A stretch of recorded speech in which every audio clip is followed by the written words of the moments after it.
अधिष्ठाता महोदय, बैठे बैठे मैं सुन रहा था, इधर के लोग कह रहे हैं 4 बार सपा की सरकार, 4 बार बसपा की, कांग्रेस की तो लंबे समय। इधर के लोग कह रहे हैं कि सत्ता पक्ष के लोग कुछ नहीं कर रहे हैं। अभी मैं कल की घटना बताऊं, जो काम 4 बार में समाजवादी पार्टी बसपा ने नहीं कर पाया, वो काम भारतीय जनता पार्टी की सरकार में मेरठ में थाने पर बैनर लगा दिया गया कि सत्ता पक्ष के भारतीय जनता पार्टी के लोगों का थाने में आना मना है। ये काम इधर के लोग नहीं कर पाए थे, ये इनकी सरकार में नहीं हो पाया, लेकिन भारतीय जनता पार्टी की सरकार में बैनर लग गया थाने पर कि भारतीय जनता पार्टी के लोगों का आना सख्त मना है, थाना प्रभारी। और माननीय अधिष्ठाता महोदय, मैं माननीय संसदीय कार्य मंत्री जी आपके माध्यम से जानना चाहता हूं, अभी सत्ता पक्ष के लोग, विपक्ष के लोग बोलते हैं, तो सत्ता पक्ष के लोग कहते हैं कहां से आंकड़ा लिया दिए, उधर के लोग बोलते हैं तो इधर के लोग कहते हैं कहां से आंकड़ा लिया दिए। ये कोई तय हो जाए, सत्ता पक्ष के लोग तय कह दे कि यहीं से आंकड़ा निकालिए, कम से कम एक तय हो जाए कि यहीं से आंकड़ा आवे। अभी हमारे सत्ता पक्ष के साथी भी, अभी हमारे बड़े भाई बोल रहे थे आंकड़े पर, हम 5 साल पिछले कार्यकाल में भी थे, कुछ दिन उधर वाले भी गोल में थे और ज्यादा इधर वाली गोल में है, ज्यादा इधर वाली गोल में है। अरे सुन तो लो भैया, चिल्लाओ ना। ओम प्रकाश राजभर से ज्यादा चिल्लाने वाला कोई नहीं है। नहीं, ये सुन लो, बात सुनो, अगर समय मिला है तो सुनने की क्षमता रखो, अनुशासन सीखो। दूसरे को अनुशासन देने से पहले ओम प्रकाश राजभर से अनुशासन सीखो। यही बैठ करके प्रस्तुत करता है राजभर, ऐसे नहीं बोलता हूं। बात सुनो, समझो। माननीय अधिष्ठाता महोदय, माननीय संसदीय कार्य मंत्री, वित्त मंत्री जी भी हैं, कोई एजेंसी तय हो जाए जो डाटा देती हो। हम लोग भी डाटा दे तो कहीं हम लोग उस घेरे में न आ जाए, ताकि सत्ता पक्ष के लोग कहना नहीं सही है। दूसरी चीज, माननीय अधिष्ठाता महोदय, हम माननीय संसदीय कार्य मंत्री और वित्त मंत्री जी का ध्यान आकर्षित कराना चाहूंगा। 21-22 के बजट में मैंने पढ़ा, पूरा बैठ करके सुना भी और 2 दिन से पढ़ रहा हूं। पूरे बजट में बड़ा ढिढोरा पीटा जा रहा है, लगता है कि पहली बार बजट पेश हुआ है। 52 से चुनाव हो रहे हैं, 52 से जो भी सरकारें बनी, सभी लोगों ने अपना अपना बजट पेश किया। 52 में क्या आबादी थी, 22 में क्या आबादी है, तुलना कर लीजिएगा तो आप बता दीजिएगा कि बजट कम है कि ज्यादा है। पिछड़ा वर्ग शादी अनुदान पिछले बजट में 200 करोड़ रुपया था, बेटियों की शादी के लिए 200 करोड़ रुपया मिलता था। इस बार के भारी भरकम बजट में इतना दे दिया कि 52% आबादी में कोई पिछड़ी जाति की बेटी शादी करने लायक है ही नहीं, 0% दे दिया। दिखवा लीजिएगा माननीय वित्त मंत्री जी, 0% है, 0। अब पिछड़े समाज के लोगों, सोचो, तेरी आबादी 52% है और तेरी बेटी की शादी के लिए जो बाबा साहब डॉक्टर अंबेडकर ने संविधान में व्यवस्था दिया, उस व्यवस्था में 0 बैलेंस कर दिया गया है। माननीय वित्त मंत्री जी दिखवा लीजिएगा। पूर्वांचल दिखवा लीजिएगा, चूंकि बड़ा शहर, अभी हमारे बड़े भैया बड़ा तगड़ा शहर सुना दिए। हम 2-3 दिन से हमारे वित्त मंत्री भी कुछ सुना दिए, इधर से भी कुछ सुना दिया गया, कुछ इधर से भी नहीं, कहीं कहीं से सुन लिया। गर्मी के मौसम में भी ओला पड़ने लगा है, गर्मी के मौसम में भी ओला पड़ने लगा है। जिसका पेट भरा है वो बेवजह लड़ने लगा है। पूर्वांचल के पिछड़े वर्ग के बच्चों का सपना होता है कि हम सब भी पढ़ लिख करके डॉक्टर, मास्टर, इंजीनियर, कलेक्टर बने, लेकिन बहुत से ऐसे पिछड़ी जाति में गरीब, कमजोर लोग हैं जो इलाहाबाद, दिल्ली जाकर के शिक्षा हासिल नहीं कर सकते, खर्चा नहीं उठा सकते। भाजपा के संकल्प पत्र में लिखा हुआ है, माननीय अधिष्ठाता महोदय, वित्त मंत्री जी का ध्यान चाहूंगा। भाजपा के संकल्प पत्र में लिखा हुआ है, ओबीसी युवाओं को सभी प्रतियोगी परीक्षाओं को निःशुल्क प्रशिक्षण दिलाए जाने का संकल्प है। माननीय अधिष्ठाता महोदय जी, यह संकल्प सिर्फ संकल्प पत्र में छपकर न रह जाए, क्योंकि भारी भरकम बजट में इसके लिए कोई प्राविधान नहीं रखा गया है। बजट में सरकार वास्तव में पिछड़े वर्ग की हितैषी है तो देश की सर्वोच्च कोचिंग में पिछड़े वर्ग के युवाओं को निःशुल्क प्रशिक्षण दिलाने की व्यवस्था करे और फीस की व्यवस्था सरकार अपने बजट से करे। माननीय वित्त मंत्री जी, जरा दिखवा लीजिएगा आप अपना संकल्प पत्र। हम ले आते हैं रोजगार। अभी सत्ता पक्ष के सहयोगी साथी बड़ी ताव से बोल रहे थे रोजगार पे। अधीनस्थ चयन आयोग 3 साल में एक भी परीक्षा पास करा करके एक भी नौकरी नहीं दिलाई। अब आप लोग कहेंगे ई रिकॉर्ड आंकड़ा कहां से लिया दिए? दिखवा लीजिएगा। अधीनस्थ चयन आयोग 3 साल में एक भी परीक्षा पास कराकर एक भी नौकरी नहीं दिलाई। उत्तर प्रदेश लोक सेवा आयोग से जो भी परिणाम आए हैं उसका विश्लेषण किया जाए तो अधिकांश परीक्षाओं में पिछड़े वर्ग के युवाओं की मेरिट सामान्य से भी अधिक है। ऐसे आरक्षण का क्या फायदा? पिछड़े समाज को फायदा क्या मिल रहा है? इसलिए जातिवार जनगणना कराना बहुत ही आवश्यक है, क्योंकि 1931 में ही जातिवार जनगणना हुई, उसके बाद जातिवार जनगणना नहीं हो पाई। पिछड़े वर्ग के साथ धोखा पर धोखा किया जा रहा है।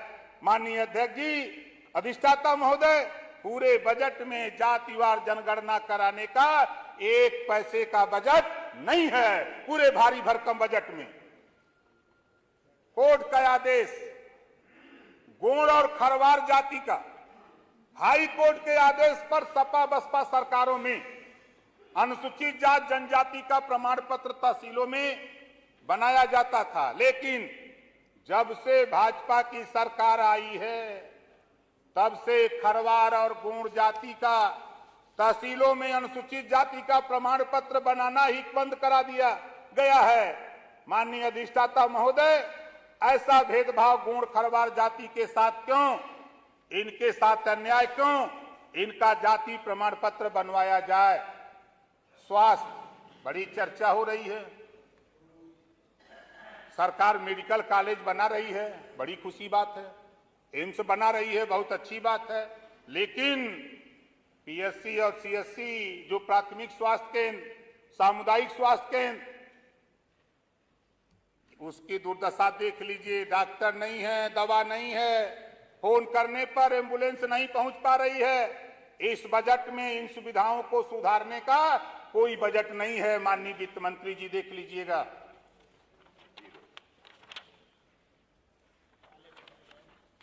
अब आते हैं शिक्षा। बिना शिक्षा के ना समाज, न प्रदेश, न देश कोई तरक्की नहीं कर सकता। बारे भाई बजट एक देश एक राशन कार्ड। वित्त मंत्री जी खड़ा होकर बड़ी देरी ले 1 घंटा के ऊपर पढ़े। उसमें लिखा हुआ है कि एक देश एक राशन कार्ड, एक उद्योगपति एक देश एक राशन कार्ड।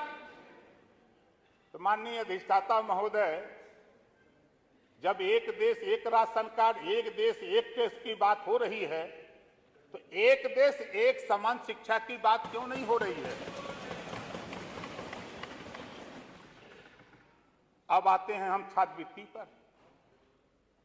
पिछले साल 21-22 के बजट में 65% के नीचे पिछड़े वर्ग के युवाओं को छात्रवृत्ति शुल्क प्रतिपूर्ति नहीं मिली।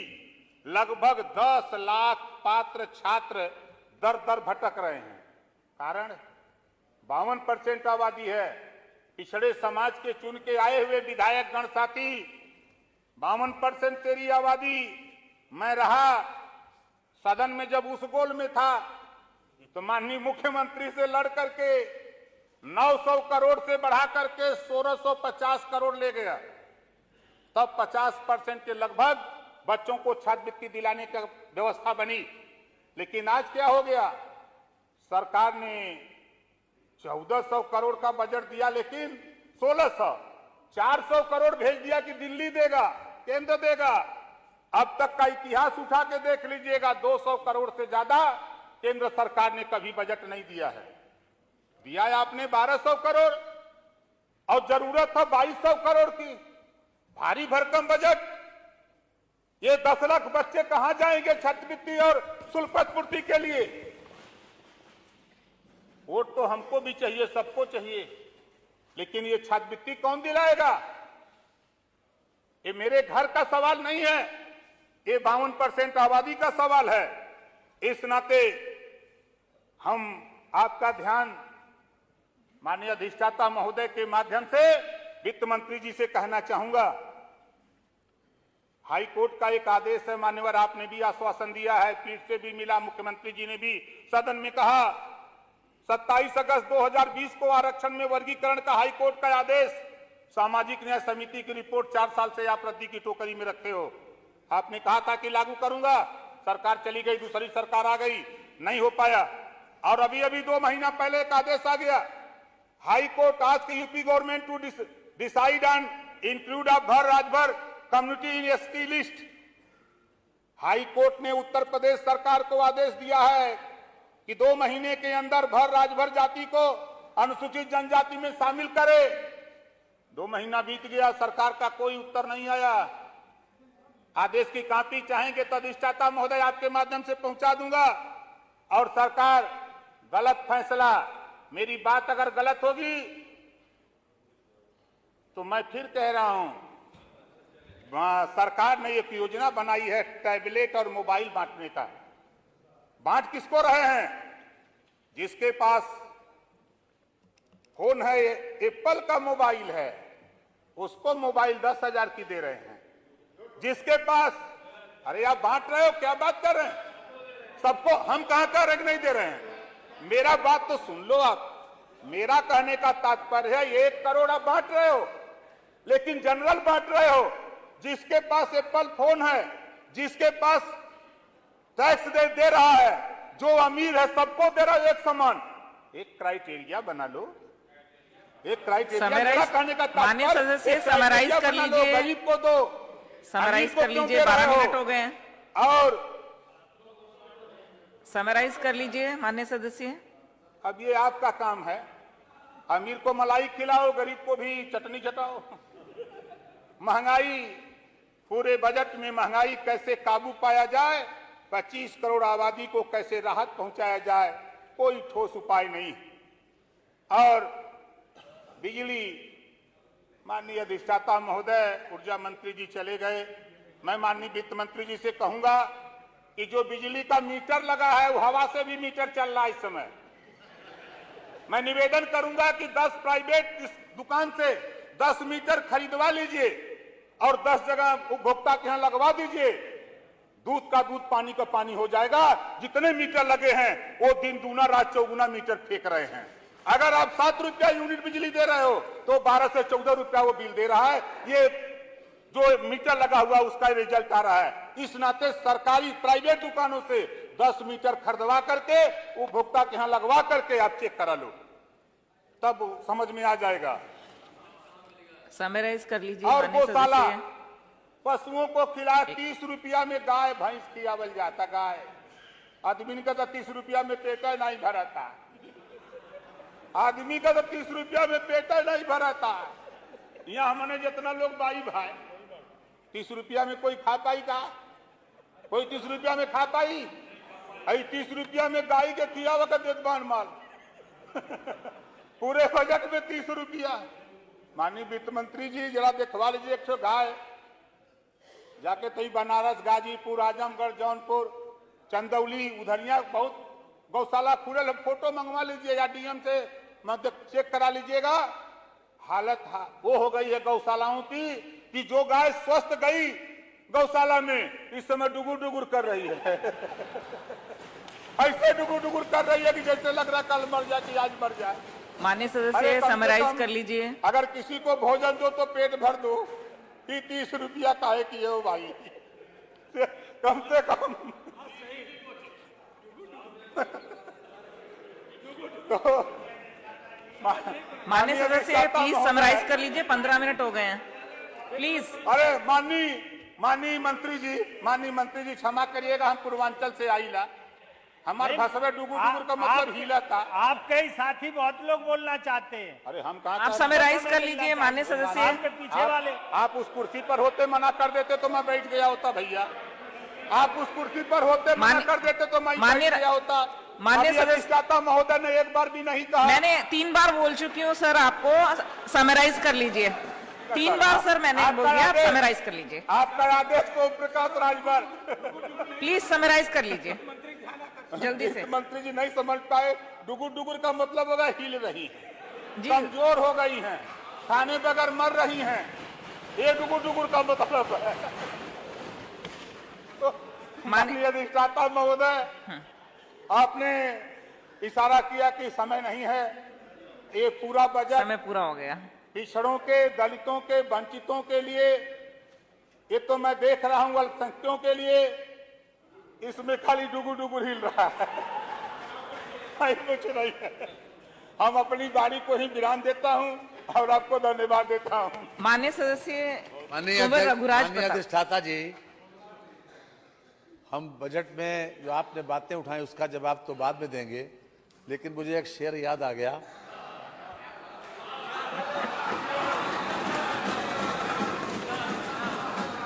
एक शायर ने कहा था कि इस जमाने में जीने का हक उसी को है जो उधर का दिखता रहे और इधर का हो जाए।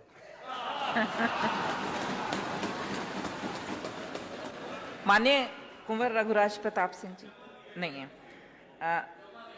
माननीय उमाशंकर जी आप मंडे बोले जी। माननीय अनुपमा जायसवाल जी।